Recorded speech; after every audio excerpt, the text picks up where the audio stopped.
Shalom, bendiciones. Bienvenidos sean todos a este estudio, esta enseñanza.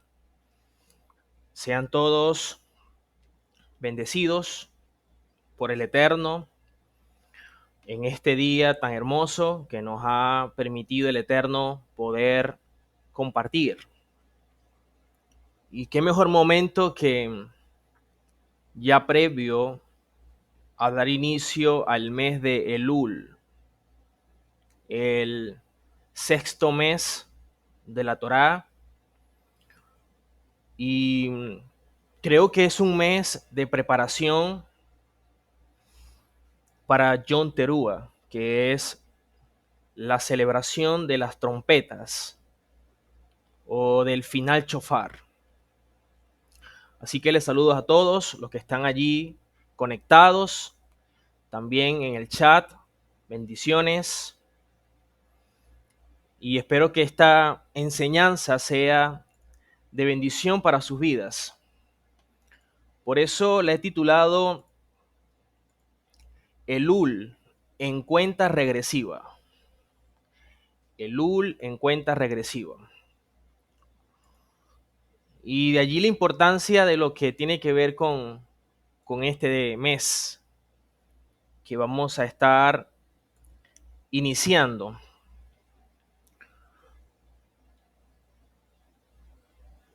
Cuando nosotros hablamos de Elul, si algo nos enseña el Eterno a través de los profetas, es lo que dice en Jeremías capítulo 31-21. Jeremías 31-21 dice: coloca señales, ponte majanos altos, dirige tu atención a la calzada, el camino por donde fuisteis. Retorna, oh Virgen de Israel, retorna a estas tus ciudades.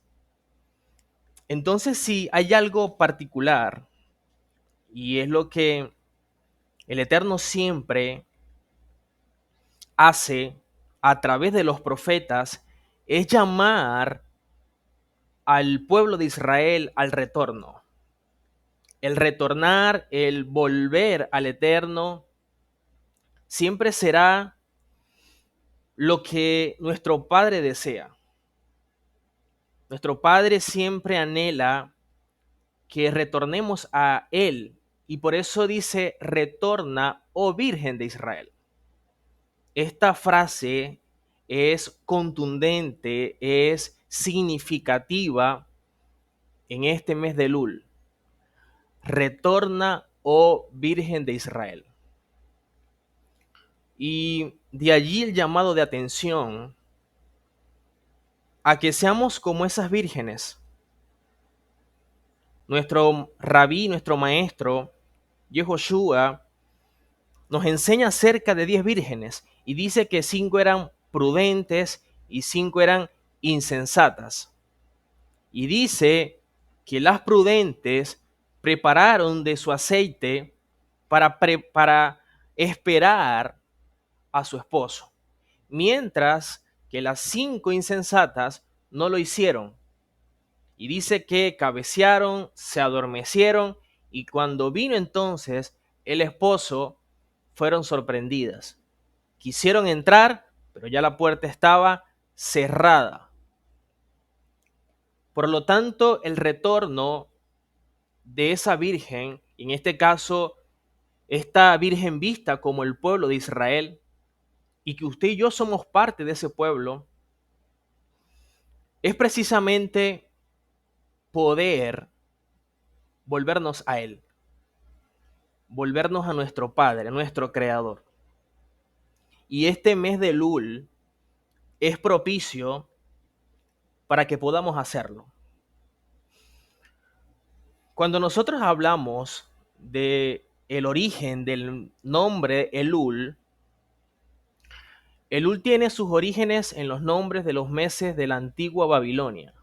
Recordemos que la mayoría de los nombres, o todos en sí, se deben precisamente a que fueron adoptados en Babilonia. Recordemos que el pueblo de Israel fue cautivo en Babilonia. Y luego del cautiverio de Babilonia, muchos de los nombres que hoy día vemos en el calendario hebreo se deben precisamente a la Babilonia. ¿Ok? Por eso muchos nombres tienen su relación con nombres de Babilonia. Y aquí vemos que el mes de Elul no es la excepción. De hecho, Elul del acadio Elulu, Elulu, que significa cosecha. Cosecha que era una labor típica en esta época del año.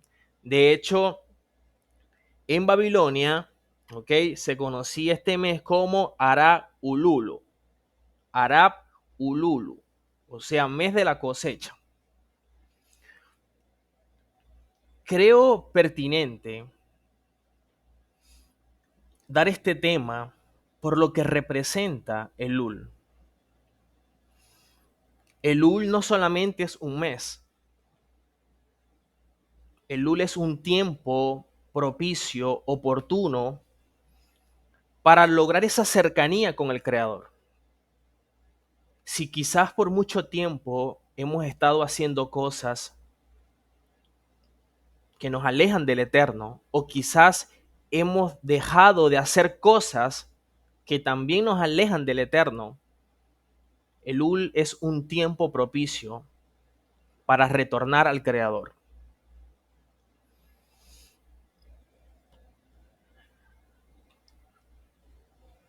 Cuando hablamos de Elul en la Torá, es el mes sexto. Recordemos que en la Torá, cuando se hablan de meses, no tenían un nombre, ¿ok? Simplemente era primer mes, en el caso de Abib, y así sucesivamente, ¿ok? Y Elul era el sexto mes, según la Torá. Por eso vemos en Primera de Crónicas una referencia del sexto mes.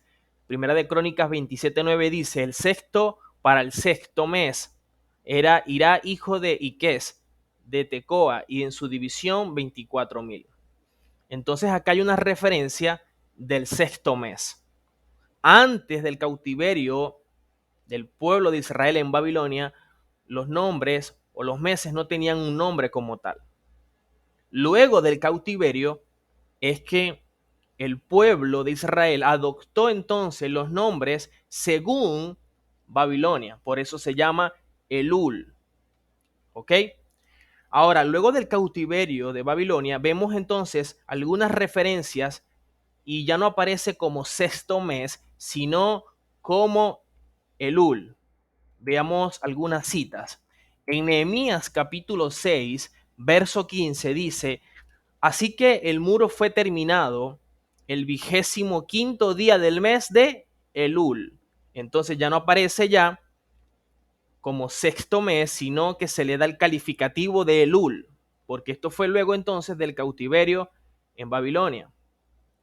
Entonces acá vemos que la escritura se menciona el nombre de Elul, vemos aquí en Nehemías, donde quedó terminada la muralla o el muro, y dice el 25º, es decir, el 25 del mes de Elul. Vemos otra referencia en lo que conocemos como libros apócrifos. En Primera de Macabeos, capítulo 14, verso 27, dice, esta es su copia, el 18 del mes de Elul. Entonces acá vemos otra referencia en lo que se conoce como los libros apócrifos de Elul. ¿Ok?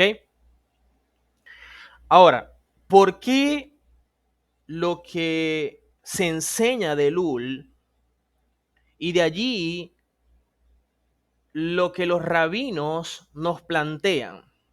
¿Por qué Elul? ¿Por qué este mes? Y se conecta entonces con Yom Kippur, porque desde Elul hasta Yom Kippur, que es el día de la expiación, hay 40 días. Quiere decir que a partir del mes de Elul, del primero de Elul, es muy significativo para el pueblo judío. ¿Ok? Ahora, ¿a qué se debe todo esto y por qué la importancia de esto? Los rabinos nos enseñan que hace más de 3000 años, en el desierto de Sinaí, vemos que entonces el Eterno le da al pueblo lo que se conoce como los Aseret Hadibrot, o las 10 pronunciaciones, conocido como 10 mandamientos. Sin embargo, cuando se le da, vemos que el pueblo de Israel, a pesar de que dijo, Nace Benisma, primero haremos y después entenderemos, vemos que inmediatamente que Moshe da la espalda, ellos van y construyen un becerro de oro. ¿Ok? Eso fue bastante trágico para el Eterno y también para Moshe. ¿Por qué? Porque inmediatamente luego que se les revela los mandamientos de vida, fue como que el pueblo no cumplió con su declaración, sino que inmediatamente fueron hacia la idolatría. Ahora, los rabinos nos dicen que este evento en donde Moshe le pide, le suplica al Creador que perdona al pueblo, e inclusive vemos la acción de Moshe intercediendo a favor del pueblo, delante del Eterno, y hasta Moshe le declara al Eterno los méritos de los patriarcas. No olvides lo que en un momento le dijiste a los patriarcas. ¿Por qué? Porque si algo dijo el Eterno era que iba a destruir ese pueblo. ¿Ok? Sin embargo, era un pueblo que había surgido de los lomos de Abraham. Y eso fue lo que les recuerda a Moshe. Ahora, vemos entonces, y es lo que enseñan los rabinos, que cuando Moshe sube al monte Sinaí, era un primer día del mes de Lul. ¿Ok? Y 40 días después era en Yom Kippur, que era visto como Yom Kippur. Entonces en Yom Kippur regresa al pueblo. O sea, cuando él le da el pedido, una vez que él rompe las tablas, pero le da una oportunidad al Eterno, entonces dicen los rabinos que él sube al monte Sinaí nuevamente con las nuevas tablas. Los sabios dicen que es ser un primero de Lul. Y 40 días después, que es Yom Kippur, entonces Moshe regresa al pueblo con un nuevo par de tablas en su mano. Si conectamos estos 40 días con ese evento en donde Moshe sube a buscar unas nuevas tablas, luego del error, de la falla del pueblo, estaríamos hablando que es un tiempo crucial para volvernos de nuestros malos caminos, para volvernos de la idolatría, de Abodá Zará, y entonces acercarnos al Eterno, tomando en consideración lo revelado por el Eterno en esas tablas. Pero lo único que tenemos como ventaja es que si algo estamos viendo en este tiempo, partiendo de lo que el Eterno hizo con el Mashiach, es que la Torá ya está dentro de nuestro ser. Cuando derrama su rúa, su espíritu, dice que es para que nosotros podamos andar en su Torá. Por lo tanto, estos 40 días y de allí el 40 que representa dentro de la mentalidad hebrea, es un número que representa purificación, que representa limpieza. De hecho, vemos que cuando ocurrió el diluvio, dice que las lluvias del diluvio se prolongaron durante 40 días. Y esas aguas son vistas como un migvé. El migvé es el lugar donde tanto la mujer como el hombre hacen un baño ritual. ¿Ok? De hecho, los rabinos también explican acerca de que el migvé contiene 40 medidas de agua, también haciendo alusión a todo esto. El asunto es que Elul viene a ser un tiempo importante, una oportunidad enorme para volvernos al Creador. De hecho, durante este tiempo de Elul, se acostumbra a hacer todas aquellas cosas que quizás hemos abandonado. Si una persona ha descuidado el estudio de la Torá, es un tiempo propicio para retomarlo. Si una persona ha descuidado la tefilá, su oración, es un momento propicio para retomarlo. Si una persona ha descuidado sus buenas acciones hablando de la sedaká, es un momento entonces para cumplirlo. Por eso es importante hacer lo que el judaísmo conoce como un hesbón. Un hesbón es como una contabilidad espiritual. Y así como en una empresa vemos que llevan una contabilidad a ver qué es lo que entra, qué es lo que sale, si hay pérdidas, si hay ganancias. De igual forma, así como se lleva una empresa, también deberíamos llevar nuestra vida. Ver qué cosa entra a nuestra vida y qué cosas salen, qué cosas perdemos, qué cosas son ganancias, cuáles son nuestras debilidades, cuáles son nuestras fortalezas, cuáles son nuestras oportunidades, cuáles son nuestras amenazas. Es un tiempo para hacer un hesbón, esa contabilidad espiritual, personal, evaluarnos. Y eso es lo que dice en Lamentaciones capítulo 3, verso 40. Dice, examinemos y escudriñemos nuestros caminos y volvamos al Eterno. Volvamos al Eterno. Volvamos al Eterno. Volvamos al Eterno es Teshuvá. Ahora, no puede haber una Teshuvá sin antes exista un momento de examinación, de escudriñar nuestros caminos. A nosotros nos gusta escudriñar la teología, las escrituras, ya está bien, porque fue la demanda de nuestro rabí. Pero ¿qué tanto escudriñamos nuestro mundo interior de la misma forma como escudriñamos las escrituras? Escudriñamos y examinamos lo más íntimo del texto escritural. Pero cuando se trata de examinar y escudriñar lo más interno de nuestro ser, allí sí no lo hacemos. Nos hemos encargado más de lo teológico y hemos olvidado lo ético. Estamos más preocupados de aprender hebreo y está bien, pero se nos olvida ser hebreo.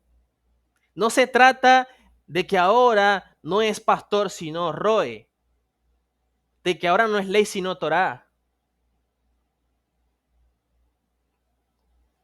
No se trata de que ahora, bueno,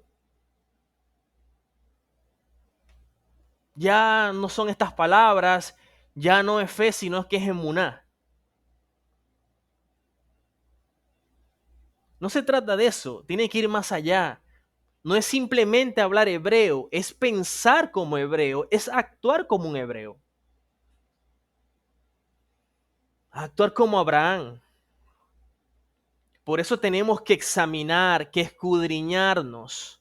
Hay tiempo para hacer tantas cosas, menos para examinarnos, para escudriñarnos. Nosotros nos enfocamos en escudriñar lo externo, el texto, pero no hay tiempo para escudriñar nuestro ser. De hecho, los rabinos dicen que cuando hablamos de Elul,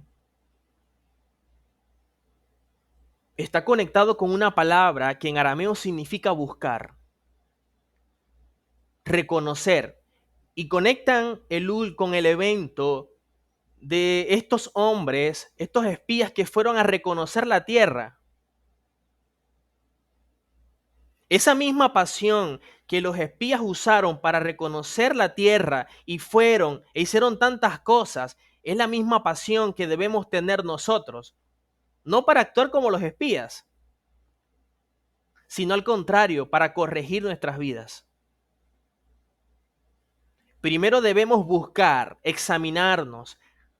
Segundo, debemos reconocer nuestras faltas, porque ¿de qué nos vale escudriñar y examinarnos y no reconocemos nuestros errores, nuestras carencias, y después corregirlo? Esa acción, ese proceso es visto como teshuvá. Teshuvá no es decir, yo me arrepiento y sigo haciendo lo mismo. Eso no es teshuvá. Eso es remordimiento de conciencia. Pero hasta ahí. No causa o no da como resultado un cambio. Por eso hay que despertar. Si algo nos invita el Eterno en este mes de Lul, es a despertar. Inclusive, es muy habitual, es una costumbre durante el mes de Lul, y lo hacen en su mayoría los askenazí.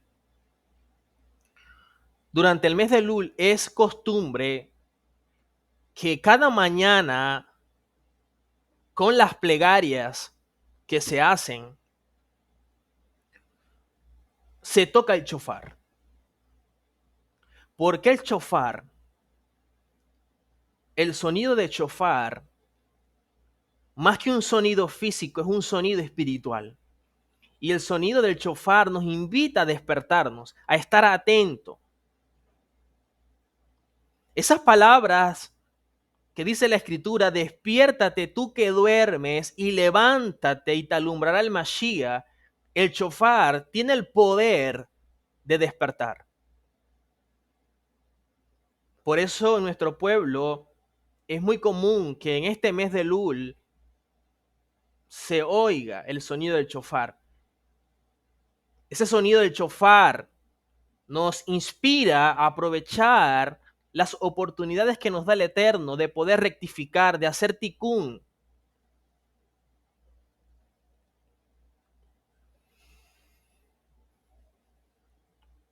Y con ello también en nuestro pueblo también se recita el Teilín 27, el Salmo 27. Porque si algo dice el Salmo 27, el Melech David, es una cosa pido, yo Adonai habitar en la casa de Elohim todos los días de mi vida, para contemplar la hermosura de su santidad e inquirir en su templo. Para podernos conectar con el Creador, siempre se va a requerir que haya en nosotros ese deseo de hacerlo. ¿Qué pedía el Melech David? Habitar en la casa de Elohim. Y el Eterno se lo concedía. Pero ¿cómo usted va a habitar en su presencia si usted no anhela estar en su presencia?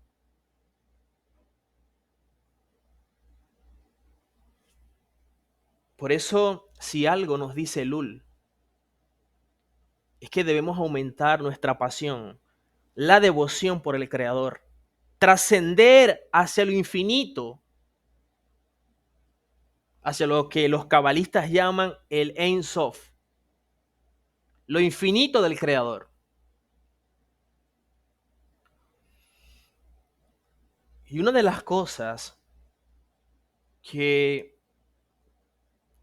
el pueblo de Israel hace son selijot. Esta expresión selijot en hebreo es el plural de selijá, que significa perdón. Selijot son oraciones, son plegarias, son poemas de lamentos que se dirigen al Creador del universo para pedir misericordia.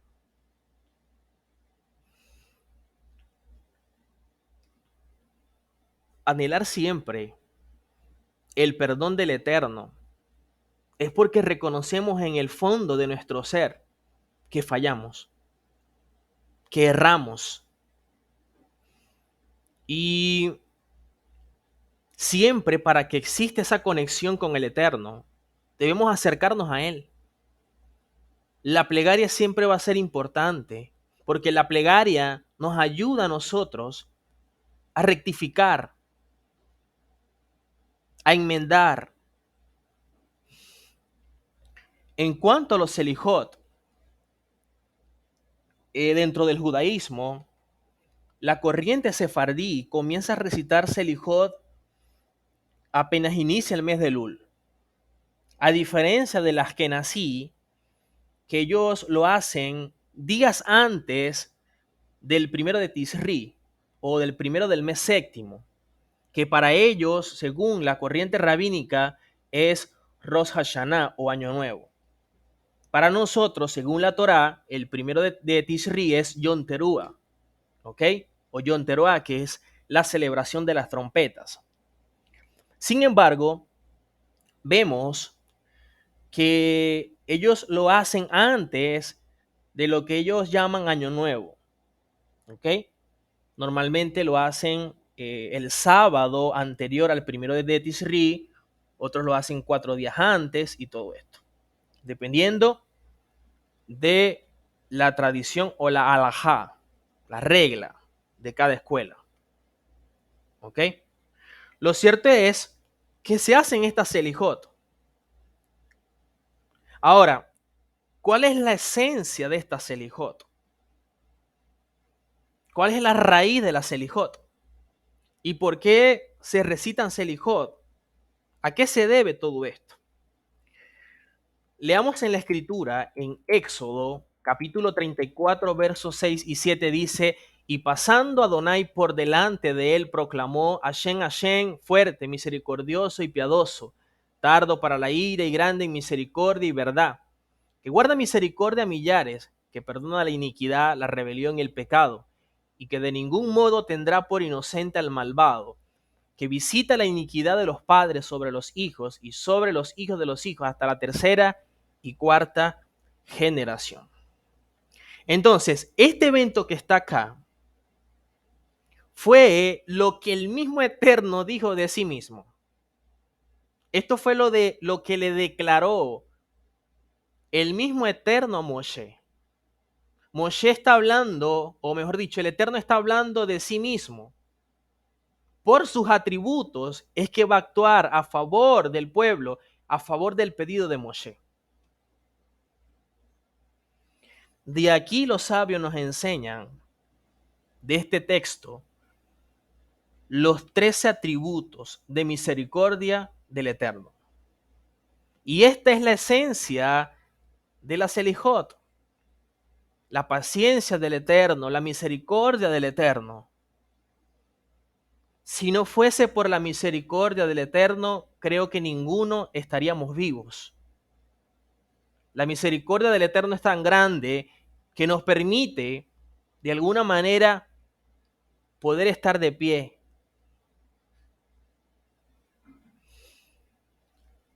Quiere decir que el mismo Elohim actuó basado en sus atributos. Y si hemos desaprovechado la oportunidad que nos da del perdón o de la justicia impartida a través del Mashiach, creo que apelamos a estos atributos de misericordia para lograr su perdón. Dice la Escritura que si fallamos, que si llegamos a pecar, tenemos un abogado delante del Padre, Yehoshua HaMashiach. Entonces aquí vemos los 3 atributos de misericordia basado en el texto que acabamos de leer. Dice Adonai, haciendo alusión a que nuestro Padre está actuando desde la misericordia antes que el hombre falle. Quiere decir que antes de que el hombre falle, ya está allí la misericordia del Eterno. Luego vemos, porque dice Adonai, Adonai. ¿Y por qué se repite la frase? Porque la misericordia está antes de que el hombre falle, pero dicen los rabinos que es misericordioso luego que el hombre falle y retorne a él. Es decir, cuando la persona hace teshuvá, el Eterno no cambia con la persona, sigue siendo el mismo. Porque él no puede actuar en contra de sus atributos. Lo otro es que dice él, hablando de Elohim, poderoso en su misericordia, aun cuando no lo merecen, cuida a sus hijos de acuerdo a sus necesidades.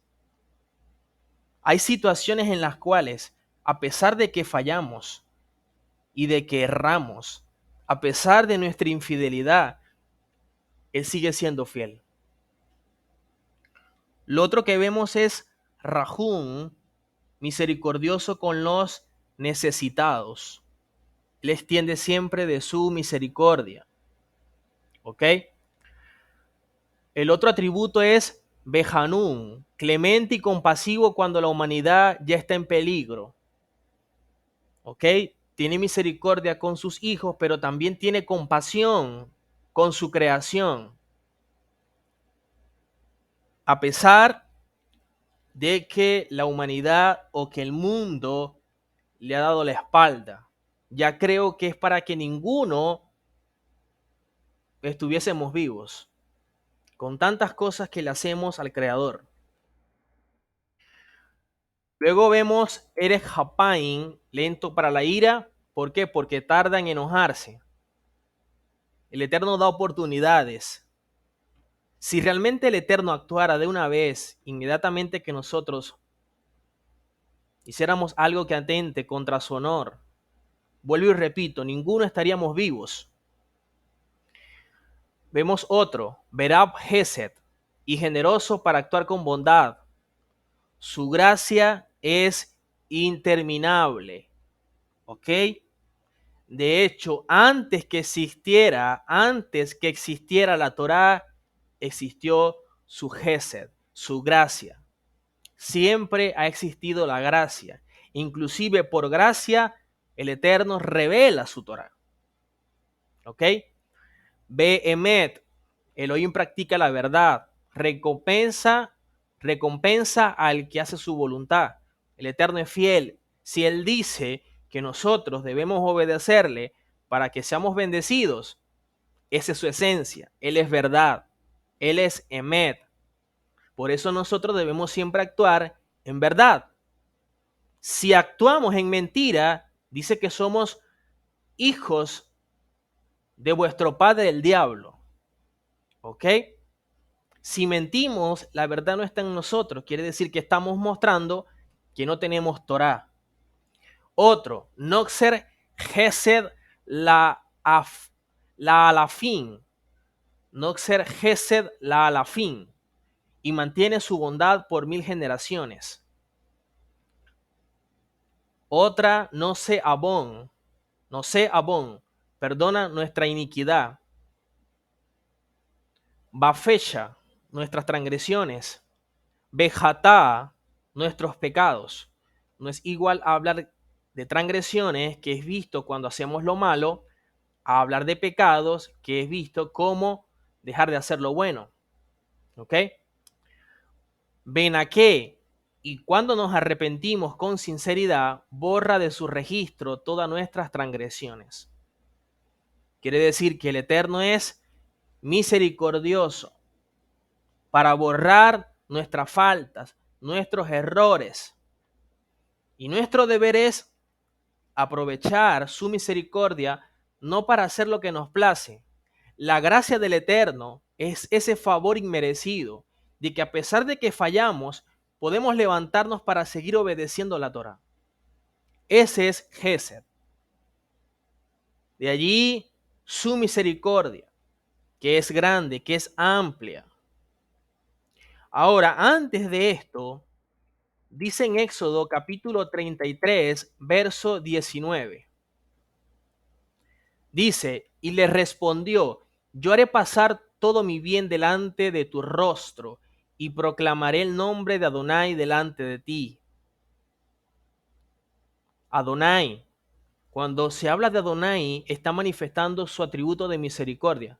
Por eso hemos visto acá en los atributos que se habla de Adonai. A diferencia de Elohim, cuando aplica su justicia. Sin embargo, él dice, y proclamaré el nombre de Adonai. ¿Por qué? Porque el nombre de Adonai nos manifiesta el atributo de misericordia. Por eso dice, y tendré misericordia del que tendré misericordia, y seré clemente para con el que seré clemente. Quiere decir que si al Eterno le place tener misericordia con alguien, ¿quién soy yo para revertir eso? El hecho de que el Eterno no sea misericordioso estaría actuando en contra de su propio atributo. ¿Ok? Ahora, más adelante de esto, y es precisamente estas respuestas que le da el Eterno, es luego de que Moshe está intercediendo para que no destruya el pueblo. Que se recuerde cuáles son sus atributos. Sin embargo, el Eterno le dice a Moshe que le iba a mostrar, dice, y verás mis espaldas, mas no se verá mi rostro. Y en la mentalidad hebrea, cuando se habla de ver la espalda del Eterno, no es que el Eterno sea un cuerpo, el Eterno es Rúa. Cuando se habla de que le iba a mostrar sus espaldas, está hablando de, de forma alegórica o es un símbolo de que el Eterno se iba a compadecer de su pueblo, a pesar de sus faltas y de sus errores. Quiere decir que las espaldas del Eterno, con sus espaldas manifiesta que se compadece, que tiene misericordia, que iba a actuar a favor de su pueblo a pesar de sus errores. Ahora, el hecho de que el Eterno nos perdone y que sea misericordioso y que siempre borra nuestros pecados, no quiere decir que yo voy a pisotear sus principios. No quiere decir que yo no voy a aprovechar las oportunidades que Él me da para conectarme con Él. Porque eso sería practicar el pecado. Una cosa es que yo en un momento dado falle por ignorancia, porque bueno, me distraje, pero una cosa es que yo lo haga ya con conocimiento, con alevosía, ya entendido qué es lo bueno y qué es lo malo. Por eso si algo debemos nosotros aprovechar es las oportunidades que nos da el Creador para acercarnos a Él. De hecho, leamos un texto. Dice Cantares, capítulo 6, versículo 3. Cantares 6:3 dice, yo soy de mi amado y mi amado es mío. Yo soy de mi amado y mi amado es mío. En hebreo, ani ledodi bedodili. Aquí lo vemos en hebreo. ¿Ok? Yo soy de mi amado y mi amado es mío. Cuando decimos yo soy de él y él es mío, está hablando de una profunda relación de unidad entre Elohim y su pueblo. Y eso fue la oración de Yehoshua, que ellos sean uno como tú y yo somos uno. No quiere decir que vamos a ser el Padre. ¿Ok? Cuando Yehoshua dice yo soy o mi Padre y yo somos uno, no está hablando de que son la misma persona. Está hablando de que hay un nivel de unidad, de conexión, de intimidad. Estamos hablando de que Mashiach es del Eterno y el Eterno es de Mashiach. Estamos hablando de yo soy de mi amado y mi amado es mío. Decir el Padre y yo somos uno es porque estamos manifestando la voluntad del Creador en nuestras vidas. Yo estoy manifestando su esencia.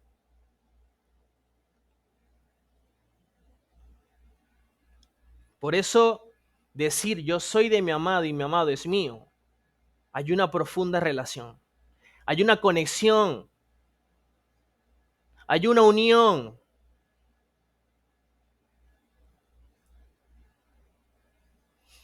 Ahora, algo interesante en esto es que cuando nosotros vemos el mes de Elul, ¿ok?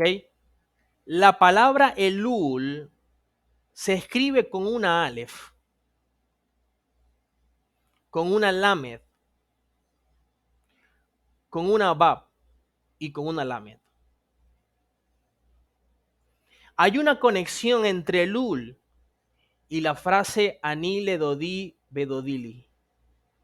Porque de hecho, cuando hablamos de Anile Dodi Bedodili, vemos que la Aleph, que está en Elul, la vemos acá. La Lamed, que está aquí, la vemos acá. La Bab, aquí está la Bab. Y la otra Lamed, aquí está la Lamed. Quiere decir que si conectamos Elul con la frase Anile Dodi Bedodili, porque las 4 letras de Elul nos conectan con esta frase, con las 4 palabras que conforman esta frase, lo que el Eterno nos está invitando en este mes de Elul es a que podamos llegar a una conexión tan profunda con el Creador que podamos decir, yo soy de Él y Él es mío.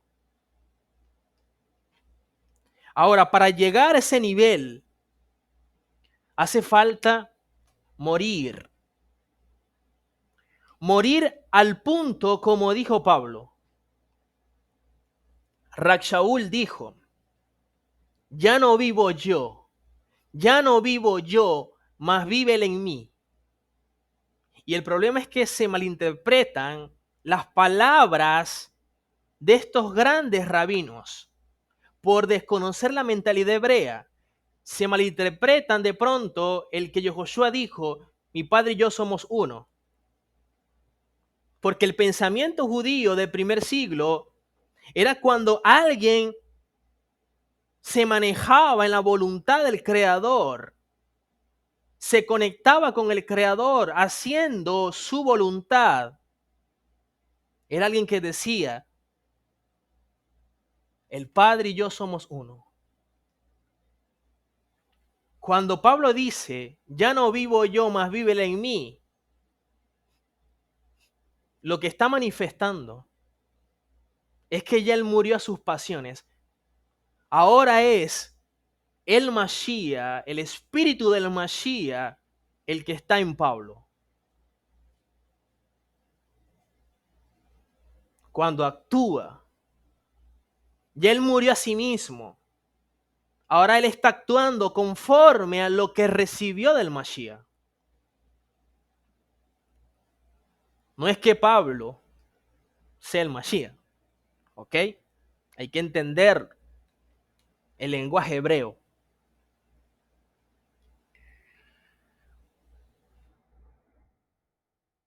Malaquías capítulo 3, verso 7 dice, desde los días de vuestros padres os habéis apartado de mis estatutos y no los habéis guardado. Volveos a mí nuevamente. Vemos palabras muy particulares. Retorna, volveos. Pero dice algo importante y esta frase es crucial. ¿Cómo haremos que el Eterno se vuelva a nosotros cuando nosotros nos volvemos a Él? Dice, volveos a mí y yo me volveré a vosotros. A veces nos preguntamos, Padre, ¿por qué estás tan lejos? Y no es que el Creador esté lejos. Lejos está usted, lejos estoy yo. Cuando nosotros nos acercamos a Él, entonces está cerca. Lejos no está Él, lejos estoy yo. Por eso dice aquí en Malaquías, volveos a mí y yo me volveré a vosotros. ¿Qué es lo que su presencia retorne? ¿Qué es lo que hace que su presencia, como dicen los sabios, retorne del exilio? Es cuando usted se vuelve del exilio. Es cuando usted se conecta con el Creador. Ahora, ¿cuál es el problema? Cuando no reconocemos que debemos volver. Y nos preguntamos cómo hizo el pueblo. Dice Adonai Sebaot, pero vosotros decís, ¿en qué nos hemos de volver? Es como cuando alguien dice, yo, ¿qué debo corregir? ¿En qué es que debo hacer? Y el problema por el cual muchas veces no hacemos tikkun ni teshuvah es que no reconocemos nuestras faltas. No reconocemos nuestros errores. No reconocemos que fallamos. No reconocemos que le hemos dado la espalda al Creador. Ese es el problema.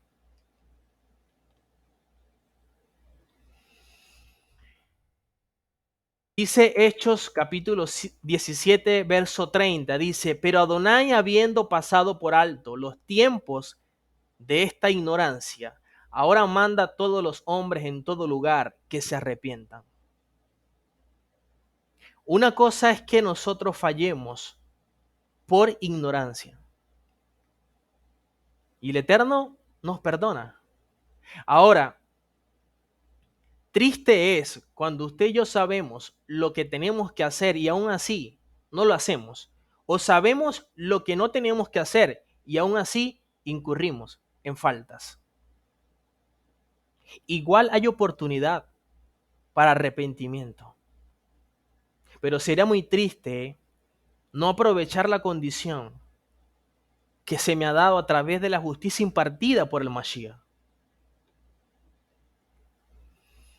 Apocalipsis capítulo 3, verso 18 al 20 dice, por tanto yo te aconsejo que de mí compres oro refinado en fuego, para que seas rico, y vestiduras blancas para vestirte, y que no se descubra la vergüenza de tu desnudez. A veces creemos que estamos vestidos y estamos más bien desnudos. Y unge tus ojos con colirio para que veas. Creemos que estamos viendo y realmente estamos ciegos. Yo reprendo y castigo a todos los que amo. Sé pues celoso y arrepiéntete. El llamado en este tiempo es a la teshuvah. Sé pues celoso y arrepiéntete. He aquí yo estoy a la puerta y llamo. Si alguno oye mi voz y abre la puerta, entraré a él y cenaré con él y él conmigo. ¿Qué es lo que desea el Eterno en este tiempo? Una relación con sus hijos, con su pueblo. Este texto es muy común haberlo oído en personas cuando llaman a que de pronto un inconverso se arrepienta. Y aquí no está hablando de un inconverso, aquí está hablando es de un hijo. Porque la teshuvah aplica a un hijo del Eterno. Pero Él está llamando. Él está tocando la puerta. Ahora, cuando usted le abre la puerta, cuando usted oye su voz. Pero si usted no oye su voz, jamás va a abrir la puerta, porque usted está oyendo otras voces, menos la que usted debe oír. Usted oye voces de su alma, no voz del Neshama. Y ese es el problema.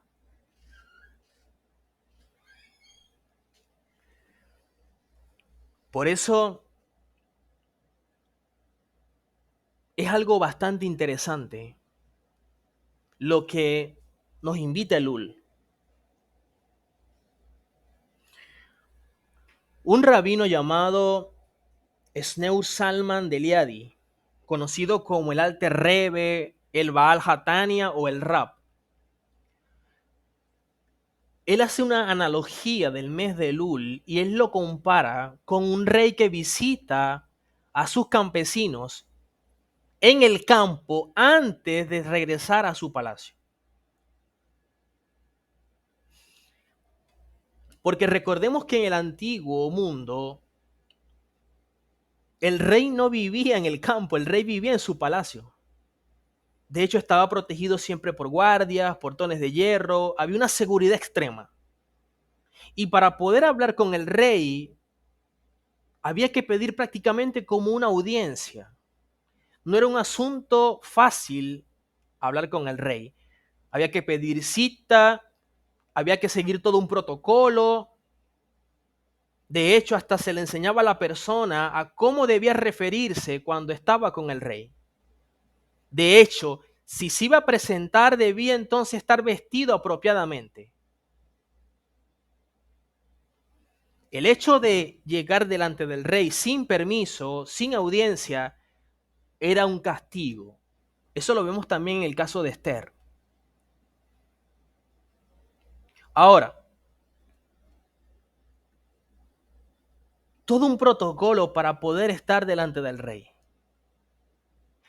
Pero había un mes en el año en donde el rey dejaba su palacio y salía para estar entre su pueblo.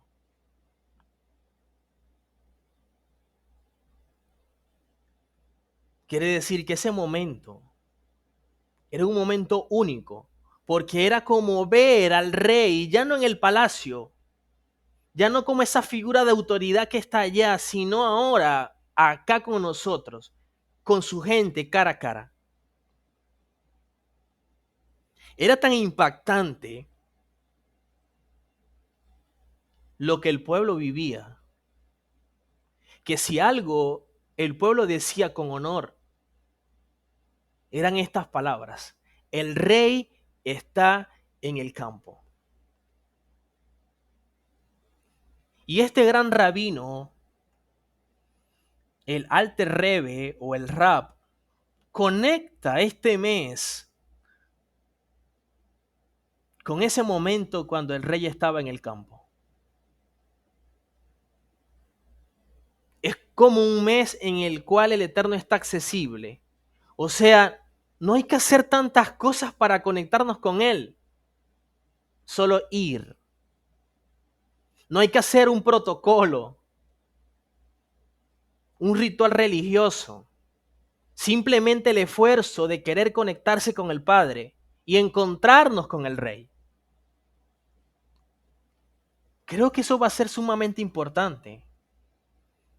De hecho, hay algunos eventos de las Escrituras, cuando vemos en el caso de Melquisedec, el rey, que dice que cuando Abraham venía de la derrota de Kedorlaomer y los reyes que estaban con él, dice que el rey Melquisedec, rey de Salem, dice que trajo pan y vino y bendijo diciendo: bendito sea Abraham del Elohim Altísimo, creador de los cielos y de la tierra.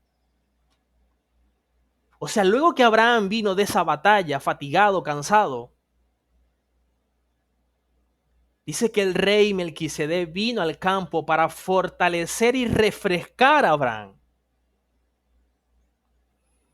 A veces pudiéramos estar fatigados, cansados de muchas cosas. Y este es un mes que cuando vamos al campo es donde entonces el Eterno se aparece como Melquisedec para darnos pan, para darnos vino, para bendecirnos. Satisfacer nuestras necesidades, no solamente las físicas, sino las espirituales, para refrescar nuestras vidas y estar en mejor condición para cuando entonces celebremos Yom Teruah. Por eso el tema del Lul en cuenta regresiva es un tiempo importante para el judaísmo, 40 días hasta llegar a Yom Kippur, porque es donde ellos dicen que salen de ese juicio, donde se presentan cara a cara con el Creador. Sin embargo, nosotros colocamos nuestra mirada por ahora no en Yom Kippur, sino en Yom Teruah.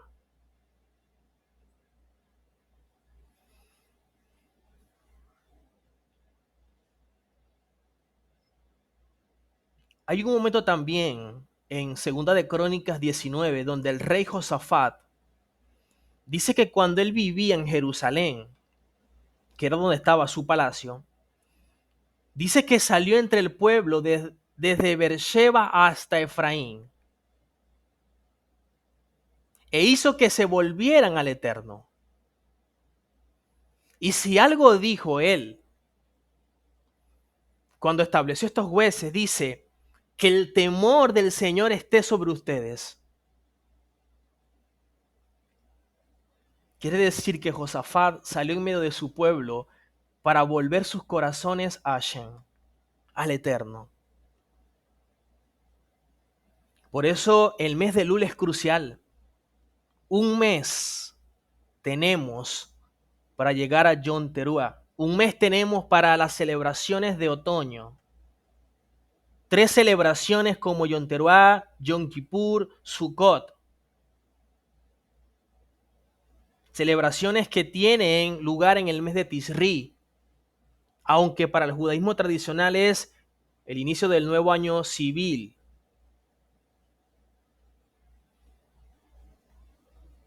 Es un tiempo sumamente importante. Jeremías 31:15 dice, así ha dicho Adonai, voz fue oída en Ramá, llanto y lloro amargo. Raquel, que lamenta por sus hijos y no quiso ser consolada acerca de sus hijos porque perecieron.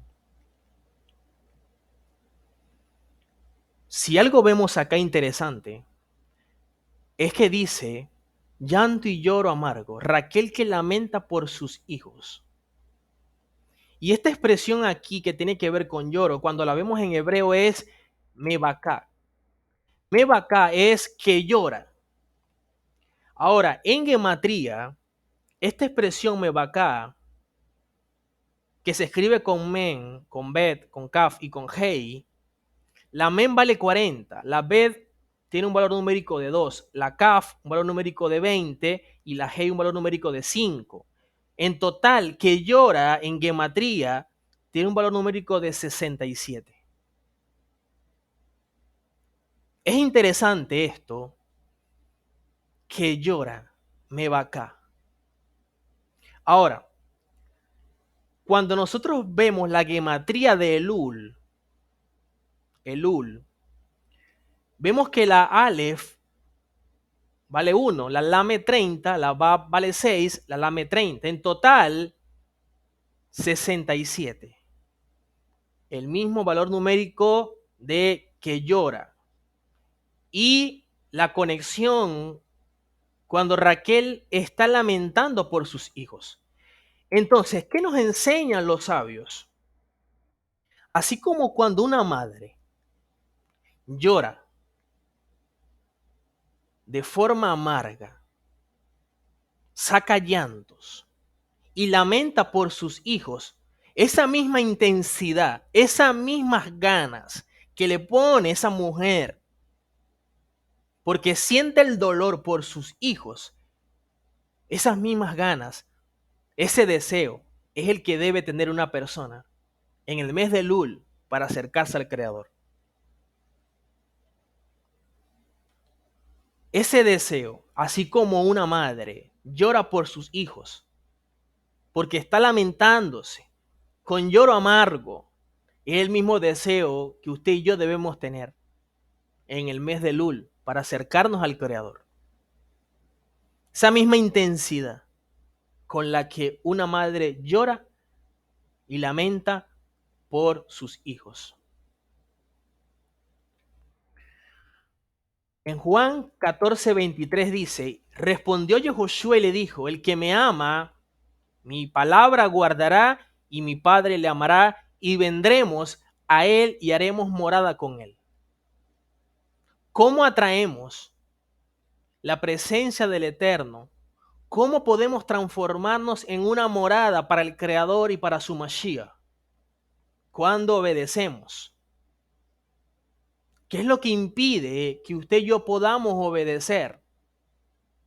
Todas aquellas cosas que están internamente, que no permiten que podamos hacer teshuvá. Esas cosas hay que cortarlas. Por eso este mes de Elul es propicio. Ageo capítulo 1, Versos 5 al 7 dice, pues así ha dicho Adonai de los ejércitos, meditad bien sobre vuestros caminos. Siembráis mucho y recogéis poco, coméis y no os saciáis, bebéis y no quedáis satisfechos, os vestís y no os calentáis, y el que trabaja a jornal recibe su jornal en saco roto. Así ha dicho Adonai de los ejércitos, meditad sobre vuestros caminos. Y lo repite 2 veces. La meditación es sumamente importante. Por eso, si algo es crucial en el Elul, es los momentos de oración, de tefilá. No vamos a orar para pedir, vamos a orar para meditar. Vamos a orar para poder entonces evaluarnos, para poder inclusive autojuzgarnos. ¿Ok? Cuando hablamos de oración, en hebreo es tefilá. Tefilá viene de esa palabra leitpalel. Leitpalel significa cuando nosotros podemos entonces hacer una introspección, un autoanálisis, una autocrítica. Y esa tefilá nos lleva entonces a corregir. No creemos de una persona que ore mucho y que no cambie nada. Porque entonces, ¿a quién está orando? Eso no existe en la Torá.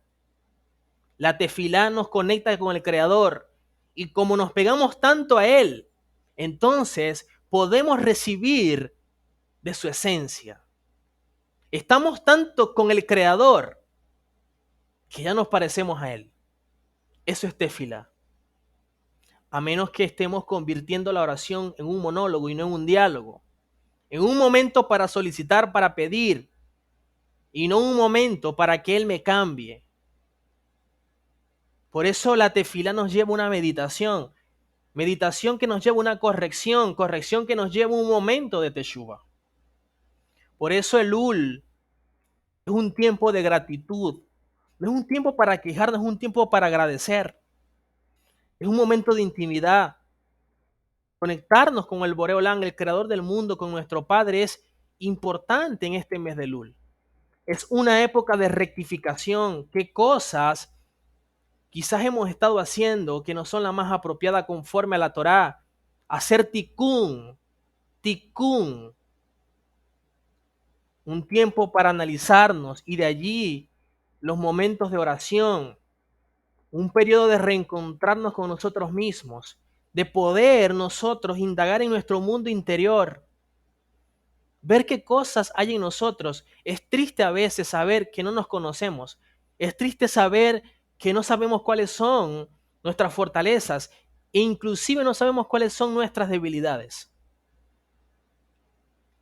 Es una oportunidad para reconciliarnos con el Creador. Si en algo hemos hecho que estamos como lejos de Él, es un momento, una oportunidad propicia para reconciliarnos con Él. Es una ocasión de arrepentimiento, de teshuvá. Son días de cambios. A sabiendas que el tiempo que viene es corto como para estar viviendo una vida demasiado larga lejos del Creador. Por eso hay que invertir tiempo en intimidad. Este mes es pasar tiempo con nosotros mismos también. Quitar todas aquellas cosas que nos distraen, que nos apartan de la verdad. Debemos estar muy atentos a las voces del Yetzer Hará, la mala inclinación. Intimar con nuestro Padre, buscarnos a nosotros mismos. Si es posible, hacer un Leg Lejá, irnos a nosotros mismos. A veces usted y yo no tenemos que competir con nadie. La mayor competencia está dentro de sí. Y creo que esto es sumamente importante. Salmo 119, 59 al 60 dice, consideré mis caminos, pero ¿cómo usted considera si no tiene tiempo para reflexionar, para meditar, para analizarse? Lo que dice Ageo, meditad, dice, consideré mis caminos y volví mis pies a tus testimonios. Usted jamás puede volver, o como leímos al principio, regresa, retorna, oh Virgen de Israel. Jamás podemos volver al Creador si antes no consideramos lo que estamos haciendo, lo que estamos dejando de hacer. Dice, me apresuré y no me retardé en guardar tus mandamientos. Nos estamos apresurando tenemos vigilancia, tenemos diligencia en la Torá, o simplemente lo estamos dejando para después. El tiempo es corto, estamos en cuenta regresiva y no podemos hablar nosotros de que deseamos cambiar si no hay una acción. Decir quiero cambiar, pero no me comprometo al cambio, es caernos a mentira. Los sabios nos enseñan que hay 5 áreas generales en la vida a las cuales se debe dirigir esta auditoría, o lo que hablamos como el Hesbón, esa auditoría, esa contabilidad. Estudio de Torá. ¿Qué tanto estoy estudiando? ¿Estoy dedicándome realmente al estudio? Y estudio simplemente para nutrir mi intelecto o estudio para transformar mi vida. ¿Realmente por qué lo estoy haciendo? ¿Cuál es mi interés? ¿Cuál es mi objetivo? Segundo, la tefilá y libodedut. ¿Realmente le estoy dando al Eterno el tiempo que se merece en mi oración? ¿O hay tantas ocupaciones que no me dan chance simplemente para conectarme con Él? ¿O cuando lo hago simplemente es una rutina, es un monólogo, hablo yo pero Él nunca me dice nada? La ibodedú, ese tiempo en el cual nos conectamos con el Creador, nos apartamos de lo cotidiano para conectarnos con la naturaleza donde vemos al Creador. Eso era lo que hacía Yehoshua. Yehoshua siempre se apartaba. Hay un momento en lo que Yehoshua se apartaba de sus talmidín, de sus discípulos. Y dice que estaba allí en Tefilá, en Ibodedut. ¿Ok? Los actos de bondad. Realmente mi corazón es bondadoso. Ayudo al prójimo, al necesitado. Aporto a una obra, un ministerio. Son cosas que debemos nosotros meditar. La teshuvá es lo que hemos venido hablando. ¿Realmente lo hago de verdad? ¿O simplemente reconozco que estoy fallando en X área, pero no lo ataco? Como dice la escritura, veo mi rostro natural frente a mi espejo, pero luego doy la espalda y me olvido de cómo era. Y la Geulá, la redención, realmente, ¿cómo están mis pasos? ¿Estoy caminando cada día para traer la redención? ¿Estoy manifestando en mi vida, en mi familia, el Malhut, el reino del Eterno, a través de mi estilo de vida apegado a la Torá, adherido al Eterno? ¿O qué estoy haciendo realmente? Isaías 55, 3 al 7, si algo nos dice acá, y voy a leer aquí donde dice, a partir de acá dice, buscad a Adonai mientras pueda ser hallado, llamadle en tanto que está cercano. Y vuelvo y repito, este es un tiempo donde el rey sale al campo, está cercano. Pero dice, deje el impío su camino y el hombre inicuo sus pensamientos y vuelva hacia Adonai. Nuevamente el llamado, el cual tendrá de él misericordia, y el Elohim nuestro, el cual será amplio en perdonar.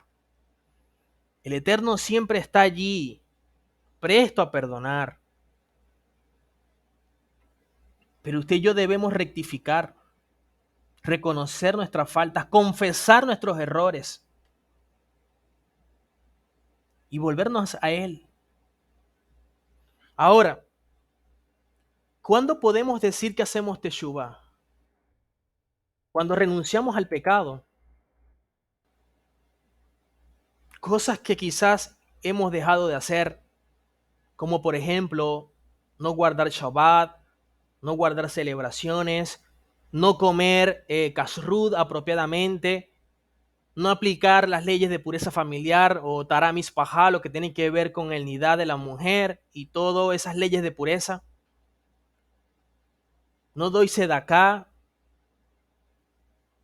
Toda una serie de cosas que la Torá me establece, pero yo no hago.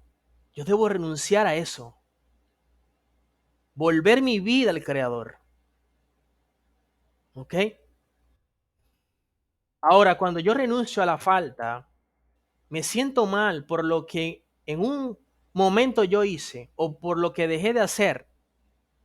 tanto por lo que hice que fue incorrecto, como aquello que dejé de hacer que era correcto y que el Eterno me dijo que lo hiciera, pero no lo hice.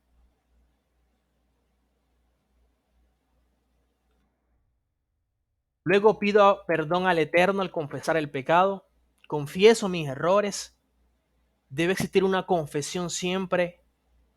Y eso es lo que decía o era lo que hacía el rey David.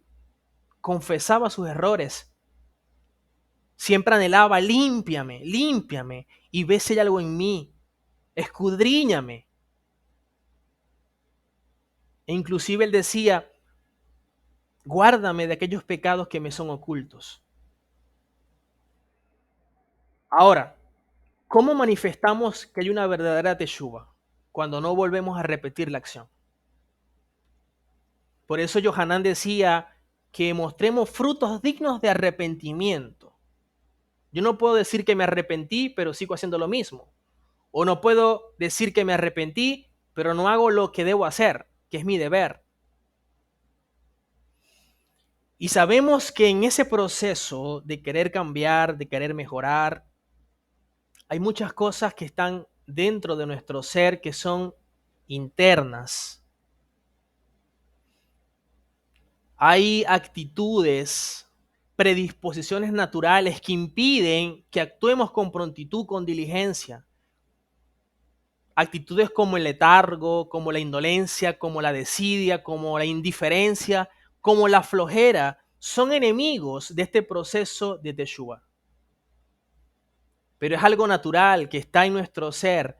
Nuestra alma nos pide justificación de por qué vamos a actuar conforme a la Torah. Y usted y yo debemos callar las voces del alma para darle fuerza al Neshama. Así que Lul es un tiempo para rectificar de esas cosas que usted y yo sabemos que están en la Torá, que no hemos hecho, o esas cosas que usted y yo sabemos que estamos haciendo mal. Usted debe sentarse, sincerarse con usted mismo. Usted más que nadie sabe lo que debe cambiar, lo que debe mejorar, lo que debe transformar en su vida, lo que debe sacar y lo que debe colocar. Queremos días de bendición, días de refrigerio, pero no hay un arrepentimiento genuino. Dice en Hechos 3:19, así que arrepentíos y convertíos para que sean borrados vuestros pecados, para que vengan de la presencia del Señor tiempos de refrigerio. ¿Cómo vendrá un tiempo de refrigerio? Cuando hacemos teshuvá, cuando convertimos nuestras vidas por la Torá. Dice la Escritura, el Salmo 19:7, la Torá de Adonai es perfecta que convierte nuestra alma. Queremos que el Eterno haga grandes cosas en nosotros, cuando ni siquiera usted y yo estamos dispuestos a hacer cosas en nosotros. Y es absurdo pensar así. El Eterno hará en su vida a la medida que usted se deje. El Eterno estará en su vida a la medida que usted busque. Si usted se vuelve, Él también se vuelve. Si usted retorna, Él retorna a su vida. Pero debemos crear condiciones para convertirnos en esos tabernáculos donde resida su presencia. Segunda de Pedro 3:9, el Señor no retarda su promesa como algunos la tienen por tardanza o la consideran tardanza, sino que es paciente hacia vosotros, no queriendo que ninguno perezca, sino que todos procedan al arrepentimiento. Entonces el Lul es un tiempo para rectificar, el Lul es un tiempo de cuenta regresiva. Tenemos un mes hasta el 1 de Tisri, que no solamente es Rosh Hodesh, ¿ok? Sino que también es Yom Teruah. No solamente es Rosh Hodesh, sino que también es Yom Teruah. Tenemos un mes partiendo del 1 de Lul para hacer rectificaciones, para ponernos a cuenta con el Creador. Es una cuenta regresiva donde nos llama a ponernos a cuenta con el Padre. Terminemos de perfeccionar nuestros trajes, como dice la Escritura, de lino fino, que son las acciones justas de los santos. Actuemos en justicia, actuemos en santidad, porque si al Eterno le place, este primero de Tisri, este Yom Teruah, puede el Eterno enviar a su Hijo. Suena el shofar y entonces envía a su Hijo, Yehoshua Mashiach ben David, y esto aquí se acabó todo. ¿Realmente estamos preparados para ese evento? ¿Cómo están nuestras vidas? No es el traje de la celebración, no es el traje físico. Lo importante será el traje espiritual. ¿Estamos vestidos de lino? ¿O tenemos que entonces quitarnos nuestras vestiduras de impurezas? Y si es así, creo que es crucial este tiempo. Recordemos, para el judaísmo tradicional, el primero de Tisri será Rosh Hashanah. Ellos manejan 40 días hasta Yom Kippur. Para nosotros, un mes propicio hasta llegar a Yom Teruah. Yom Teruah, un tiempo, una cita con nuestro Padre, un momento de celebración que nos conecta con la redención y con la venida de Mashiach, como dice la Escritura, a la final trompeta o al final shofar. Así que espero que este tema haya aportado en función de sus vidas. No olvidemos que el rey está en el campo y creo que más que en el campo, el rey, nuestro Melech Mashiach, se acerca. Que de verdad estemos dispuestos a hacer teshuvá.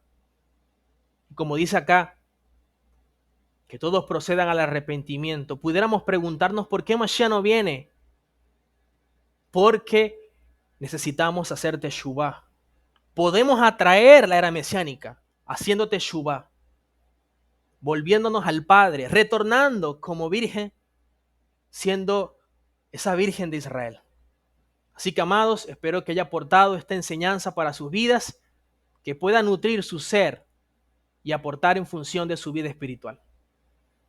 Así que nos preparamos para la celebración de Yom Teruah y que el Eterno, si a Él le place y está dentro de su soberanía, envíe a su Hijo Mashiach ben David para que entonces podamos disfrutar del Malhut Hashomai. Shalom, bendiciones.